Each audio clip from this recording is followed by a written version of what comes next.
নবী বলেছেন, লা দীনা লিমান লা সালাতা লাহু, যার কাছে নামাজ নাই তার কাছে দ্বীন নাই, ঈমান নাই, চরিত্র নাই, কিছুই নাই।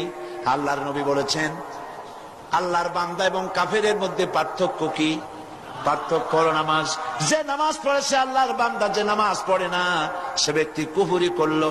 মান তারাকা সালাতান মুতাআম্মিদান ফাকাদ কাফারা, ইচ্ছে করে যে নামাজ ছেড়ে দিল সে কুফরি করলো। বলেন নাউজুবিল্লাহ।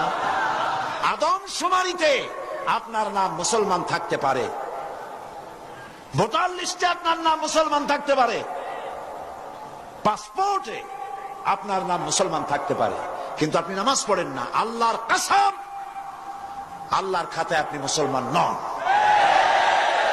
আপনি দেশের প্রেসিডেন্ট, প্রধানমন্ত্রী হতে পারেন, পররাষ্ট্র স্বরাষ্ট্রমন্ত্রী হতে পারেন, পুলিশ আপনাকে স্যালুট দেয়, বিডিআর স্যালুট মারে, সবই ঠিক আছে, কিন্তু আপনি যদি নামাজ না পড়েন, আমার দেশের সদর ঘাটে কুলি বোঝাটা নিয়ে পেট চালায়, যে সেই কুলিটা যদি নামাজি হয়, দিনদার হয়, পরহেজগার হয়, আল্লাহরে ভয় করে, তাহলে বেনামাজি প্রেসিডেন্ট, বেনামাজি প্রধানমন্ত্রী, বেনামাজি মন্ত্রীর চাইতে আল্লাহর কাছে কুলি, মাঝি, রিকশাওয়ালার মর্যাদা হাজার হাজার গুণ বেশি।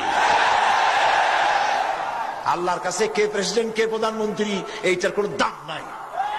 আল্লাহর কাছে দাম কি? ইন্না আকরামাকুম ইনদাল্লাহি আতকাকুম। আল্লাহর কাছে মূল্য হচ্ছে তার যে ব্যক্তি আল্লাহকে তোমাদের মধ্যে বেশি ভয় করে। নামাজ